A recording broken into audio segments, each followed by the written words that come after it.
মার্কিন গোয়েন্দা সংস্থার ভেতরে কি বড় কোনো সংকট তৈরি হয়েছে? এফবিআই এর মতো শক্তিশালী প্রতিষ্ঠানের প্রধানকেই যদি বরখাস্তের গুঞ্জন ঘিরে ফেলে, তাহলে কি এর পেছনে শুধু ব্যক্তিগত আচরণ, নাকি আরও গভীর কোনো দ্বন্দ্ব লুকিয়ে আছে? ওয়াশিংটনের ক্ষমতার করিডোরে এখন যে আলোচনা চলছে, তা কি এক বড় রাজনৈতিক ঝড়ের পূর্বাভাস? মার্কিন গোয়েন্দা সংস্থা এফবিআইয়ের পরিচালক ভারতীয় বংশোদ্ভূত কাশ প্যাটেল বরখাস্ত হওয়ার জোর গুঞ্জন শুরু হয়েছে। ট্রাম্প প্রশাসনের হোয়াইট হাউসের কর্মকর্তারা এখন খোলাখুলিভাবে আলোচনা করছেন পরবর্তী এফবিআই পরিচালক কে হবেন। কাশ প্যাটেলের বিরুদ্ধে অতিরিক্ত মদপান এবং অন্যান্য উদ্বেগজনক আচরণের অভিযোগ উঠে আসার পর এই আলোচনা শুরু হয়েছে। এ বিষয়ে 17 এপ্রিল দ্য আটলান্টিক পত্রিকায় সাংবাদিক সারাহ প্যাট্রিকের এক আলোড়ন সৃষ্টিকারী প্রতিবেদন প্রকাশিত হয়েছে, যাতে বলা হয়েছে কাশ প্যাটেল বরখাস্ত হওয়ার ভয়ে ভীষণ উদ্বিগ্ন। তিনি প্রায়ই অতিরিক্ত মদ্যপান করেন। এতে এফবিআই এবং অন্যান্য সংস্থার কর্মকর্তারা উদ্বিগ্ন হয়ে পড়েছেন।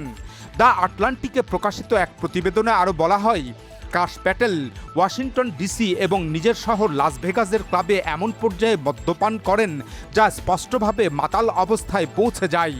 এটি এফবিআইয়ের আচরণবিধির লঙ্ঘন। এতে দেশের শীর্ষ আইন প্রয়োগকারী কর্মকর্তাকে চাপ বা শোষণের ঝুঁকিতে ফেলে দিতে পারে।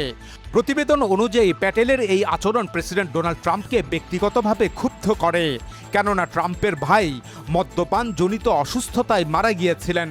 প্রতিবেদন অনুযায়ী যুক্তরাষ্ট্রের অলিম্পিক পুরুষ হকি দলের সঙ্গে প্যাটেলকে বিয়ার পান করতে দেখা গেলে ট্রাম্প তাকে ফোন করে অসন্তোষ প্রকাশ করেন। সূত্রগুলো দ্য আটলান্টিককে জানিয়েছে, এফবিআই প্রধান হিসাবে প্যাটেলের এই আচরণ কর্মকর্তাদের উদ্বিগ্ন করে তুলেছে। তারা ভাবছেন, যদি কোনো জাতীয় সংকট যেমন সন্ত্রাসী হামলা ঘটে তখন কি হবে। একজন নাম প্রকাশে অনিচ্ছুক কর্মকর্তা বলেন, এই বিষয়টাই আমাকে রাতে ঘুমাতে দেয় না। প্রতিবেদনে প্যাটেল সম্পর্কে আরও কিছু চাঞ্চল্যকর তথ্য উঠে আসে, যেমন 10 এপ্রিল একটি কম্পিউটার সিস্টেমের প্রযুক্তিগত সমস্যার কারণে প্যাটেল আতঙ্কিত হয়ে পড়েন। তিনি মনে করেন এটি তাকে বরখাস্ত করার সংকেত।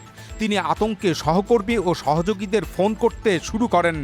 এ ঘটনার খবর দ্রুত ওয়াশিংটনে ছড়িয়ে পড়ে। হোয়াইট হাউসে একের পর এক ফোন যেতে থাকে।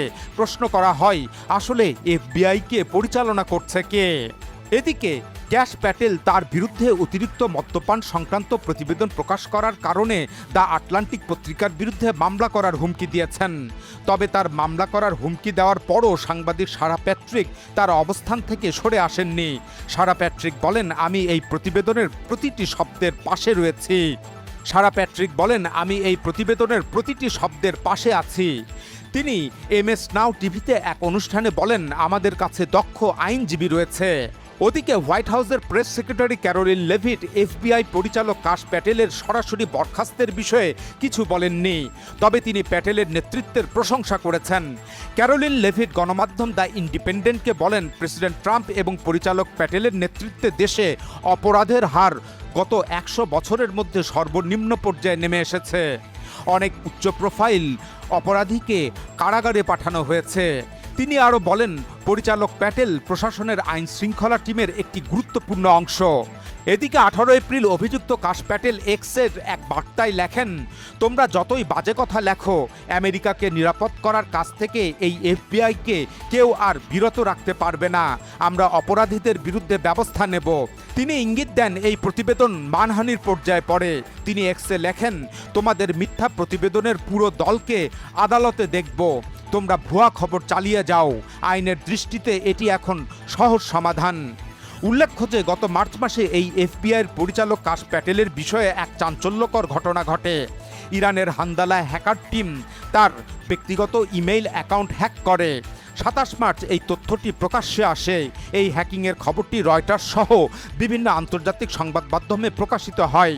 হ্যাকাররা তাদের ওয়েবসাইটে কাশ প্যাটেলের বেশ কিছু ব্যক্তিগত ছবি, জীবন বৃত্তান্ত এবং কয়েক ডজন ইমেইল প্রকাশ করে। হান্দালা গ্রুপ জানায়, এটি তাদের উপর মার্কিন নিষেধাজ্ঞা এবং তাদের কিছু ওয়েবসাইট ডোমেইন এফবিআই কর্তৃক জব্দ করার পাল্টা প্রতিশোধ। এই ঘটনার পর যুক্তরাষ্ট্র সরকার হ্যাকারদের শনাক্ত করতে তথ্য প্রদানের বিনিময়ে $1 কোটি পুরস্কার ঘোষণা করে। সবকিছু মিলিয়ে প্রশ্ন উঠছে, এটা কি শুধুই একজন কর্মকর্তার ব্যক্তিগত বিতর্ক, নাকি যুক্তরাষ্ট্রের নিরাপত্তা কাঠামোর ভেতরে বড় কোনো অস্থিরতার লক্ষণ? এফবিআইয়ের মতো সংস্থার নেতৃত্ব নিয়ে যদি অনিশ্চয়তা তৈরি হয়, তাহলে তার প্রভাব কতটা গভীর হতে পারে সেটা ভাবার বিষয়। শেষ পর্যন্ত সত্য কোথায় গিয়ে দাঁড়ায় সেটিই এখন দেখার অপেক্ষা।